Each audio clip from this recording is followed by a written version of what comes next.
제가 그전에 예수 중독자라는 손장원 목사님의 글을 한 편 읽어드리겠습니다.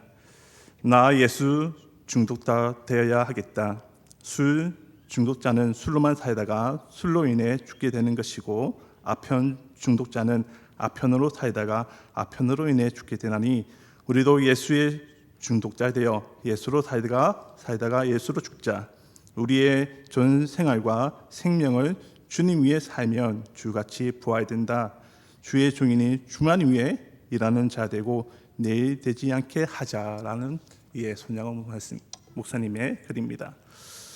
오늘 지혜가 부를 때라는 제목으로 하나님의 말씀을 전할 때 우리는 온전히 주님 말씀을 듣기 원합니다. 오늘 말씀 안에 4가지 어리석음이 있습니다. 첫째, 존재의 어리석음입니다. 이것은 허물과 죄로 죽은 자의 어리석음입니다. 진리이신 예수님을 믿기 전에는 누구든지 존재의 어리석음에 빠져 있습니다. 참과 거짓을 분별하지 못하고 연생을 알지 못하며 죽은 우상들에게 복을 비는 미련하고 어리석음에 빠져서 살아갑니다. 세상 지식으로는 똑똑하지만 영적으로는 캄캄하고 미련하며 어리석습니다. 둘째, 종교의 어리석음입니다. 이것은 전도를 받아 교회에 나오며 입으로는 주여 주여라고 부르지만 실제로는 물과 성령으로 거듭나지 못했고 새로운 피조물로 변화되지 못했으며 주 하나님을 믿지 않고 주 예수님을 구주로 모시고 살지 않는 사람의 어리석음입니다. 종교의 어리석음에는 빠져있는 자는 마태복음 7장 21절 말씀에 나더러 주여 주여 하는 자마다 다 천국에 들어갈 것이 아니요 다만 하늘에 계신 내 아버지의 뜻대로 행하는 자라야 들어가리라는 말씀을 하고 있습니다. 말씀을 귀 넘어 들으며 심각하게 생각하지 않고 자신은 당연히 구원받을 것이라고 생각하고 있다는 것입니다. 셋째, 생활의 어리석음입니다. 이것은 예수님을 믿고 구원을 얻은 성도에게 있는 어리석음입니다. 성도는 물과 성령으로 거듭났습니다. 새 사람이 되었습니다. 말씀을 듣고 지혜와 훈계를 알게 되고 명철의 말씀도 깨닫습니다. 고난을 통한 지혜도 받고 공의롭게 행하며 올바른 행실을 드러냅니다. 또한 공평무사한 정의를 나타내며 거룩하고 올곧은 정직을 나타냅니다. 그리고 다른 사람의 마음을 읽고 이해하는 슬기로움과 정신적이고 인격적인 지식을 드러냅니다. 더 나아가 신중하게 생각하고 처리하는 근신함도 나타냅니다. 그러나 성도는 불완전합니다. 아무리 새로운 피조물이 되었다고 해도 여전히 제약된 본성에서 온전히 자유롭지 못합니다. 영혼은 새롭게 태어났지만 육체는 아직도 옛사람의 모습을 입고 있기 때문입니다. 그러기에 바울 사도는 로마서 7장 19절에서 24절 말씀에 내가 원하는 바 선을 행하지 아니하고 도리어 원하지 아니한 바 악을 행하는도다. 만일 내가 원하지 아니하는 것을 하면 이를 행하는 자는 내가 아니오 내 속에 거하는 죄니라. 그러므로 내가 한 법을 깨달아노니 곧 선을 행하기 원하는 나에게 악이 함께 있는 것이로다. 내 속사람으로는 하나님의 법을 즐거워하되 내 지체 속에서 한 다른 법이 내 마음의 법과 싸워 내 지체 속에 있는 제 법으로 나를 사로잡는 것을 보는도다. 오라 나는 공고한 사람이로다. 이 사망의 몸에서 누가 나를 건져내냐고 탄식하며 아파했습니다. 이와 같이 성도는 때론 원하지 않는 죄를 범합니다.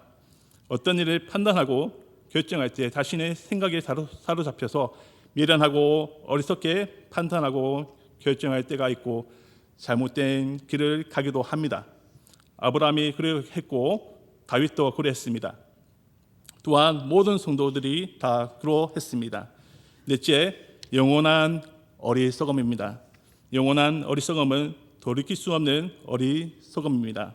존재의 어리석음이나 종교의 어리석음 그리고 생활의 어리석음은 회개할 기회가 있습니다.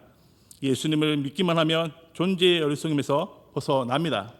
어느 날 말씀에 찔림을 받고 회개하고 돌이키면 종교의 어리석음에서 벗어나 지혜롭게 살아갈 수 있습니다. 또한 성도가 때로 어리석게 생각하고 결정해서 스스로 고생길을 가기도 하지만 깨닫고 회개하면 얼마든지 새롭게 회복되는 은혜를 입는다는 것입니다. 그러나 영원한 어리석음은 회개할 기회조차 얻지 못하는 저주받은 어리석음입니다. 이 어리석음은 훗날 세상의 종말이 오고 하나님의 심판대 앞에서 설 때 비로소 자신의 어리석음을 깨닫게 되는 것입니다. 그러나 그때는 이미 늦었다는 것입니다. 절대로 돌이키지 못한다는 것입니다. 자신의 어리석음을 회개하지 않았던 그 완악한 어리석음 때문에 심판을 받고 지옥 유황불에 던져지고 거기서 영원히 이를 갈며 슬피 울고 고통해야 한다는 것입니다. 베드로서 3장 9절 말씀입니다. 주의 약속은 어떤 이들이 더디다고 생각하는 것 같이 더딘 것이 아니라 오직 주께서는 너희를 다하여 오래 참으사 아무도 멸망하지 아니하고 다 회개하기에 이르기를 원하시느니라고 말씀하고 있습니다. 이 말씀대로 하나님께서는 우리를 다하여 오래 참으시며 하나님께서 아무도 멸망하지 않고 다 회개하기에 이르기를 원하신다고 말씀하고 있는 것입니다. 어리석은 자들을 지켜보시며 길이 참으시고 회개할 기회를 주시려고 하시는 하나님께서는 지혜로운 말씀으로 어리석은 자들을 부르신다는 것입니다. 길거리에서, 광장에서, 길목에서, 성문 어귀에서, 성중에서, 사람이 있는 곳, 사람이 다니는 곳이라면 어느 곳이든지 때를 가리지 않고 하나님께서 지혜로운 생명의 말씀으로 어리석은 자들을 애타게 부르신다는 것입니다. 그래서 디모데후서 4장 1절에서 5절 말씀입니다.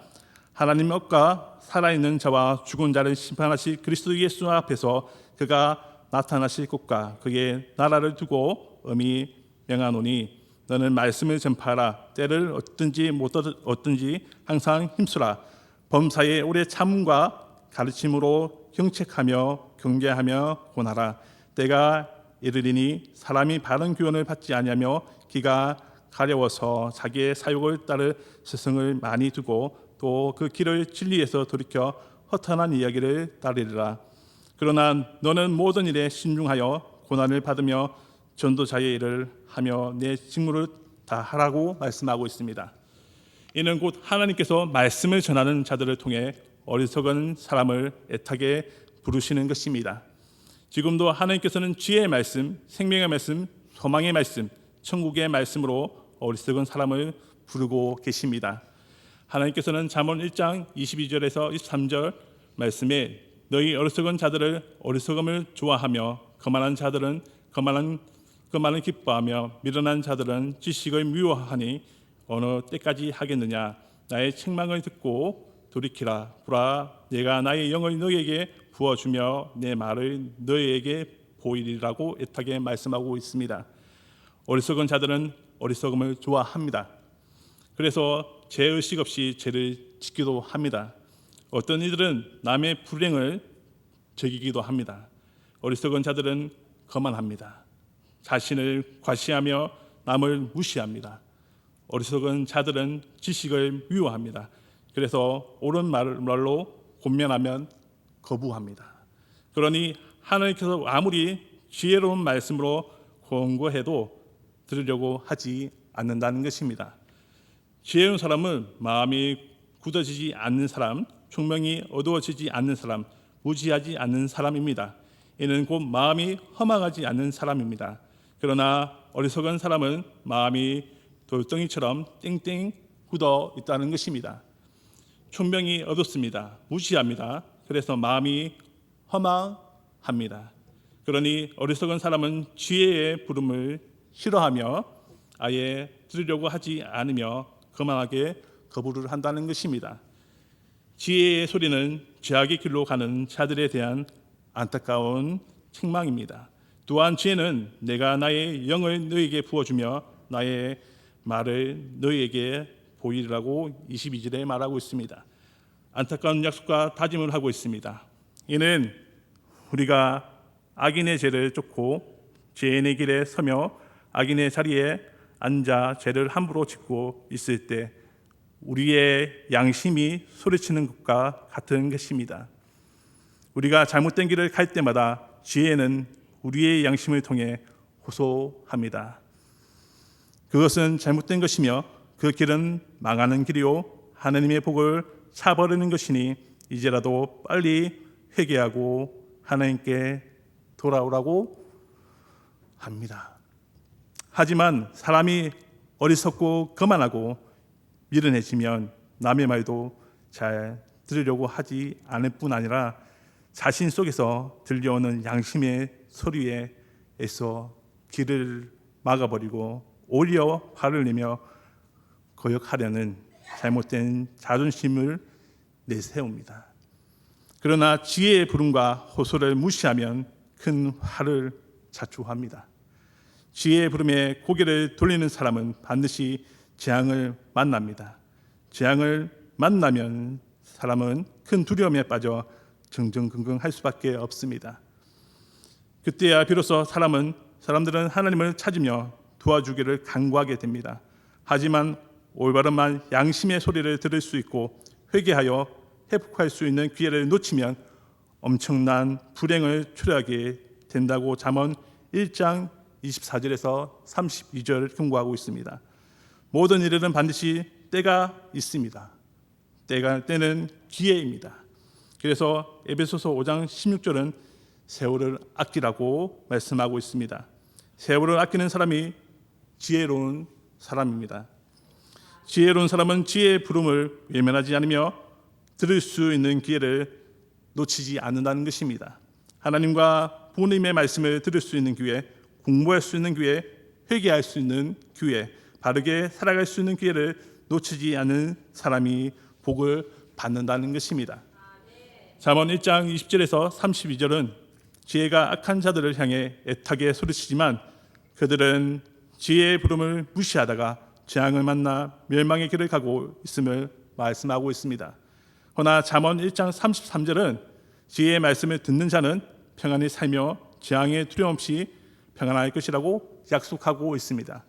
그러니까 잠언 1장 20절에서 33절은 지혜의 부름을 무시하면 망하지만 지혜의 부름에 길을 기르면 반드시 흥하게 되고 형통함을 대조적으로 말씀하는 것입니다.